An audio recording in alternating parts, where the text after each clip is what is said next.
June 10 naman po tayo, araw na Martes. Masiswerteng oras, nasa screen nyo na po. Si Dragon ang kailangan mag-ingat. North na direksyon ang kailangang iwasan ng lahat ng animal zodiac. Alright, ano ba ang mga masiswerteng activities sa araw na ito? Pagpapakasal or kasalan, pag-aalin ng sakripisyo, pagdarasal para swertehin ay maswerte sa araw na ito. For those who are planning to do their cesarean delivery, ang petsa na ito ay mainam o maganda for your cesarean delivery.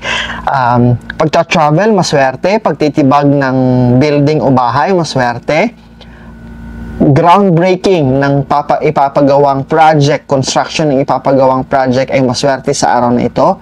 Pagpapaganda o pagde-decorate ng inyong tahanan, maswerte rin sa araw na ito. Pag-a-adapt ng bata, maswerte rin sa araw na ito. Paglilipat ng bagong address o paglipat sa bagong address, maswerte sa araw na ito. Moving o paglilipat o paghahakot, maswerte sa araw na ito. Pag-i-install at pagsa-set up ng mga higaan, ng mga sala set o mga muebles in general, maswerte sa araw na ito. Pagsasabit ng signage ng inyong tindahan ay maswerte sa araw na ito. Maswerte ang araw na ito for business and trading, pagbili ng bagong sasakyan, pagpirma ng kontrata, at pagpaparehistro ng mga property ninyo.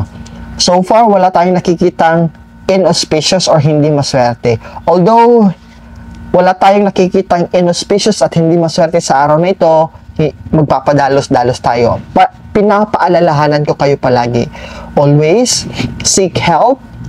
Always ask in prayer, and kasi lalong-lalo na kung yung mga activities na pinaplano ninyo na ini-insist ninyo na mangyayari on June 10 ay involve ang maraming bisita o di naman kaya involve ang maraming tao na magta-travel galing sa malayo, so kailangan doble ang ating pagdarasal.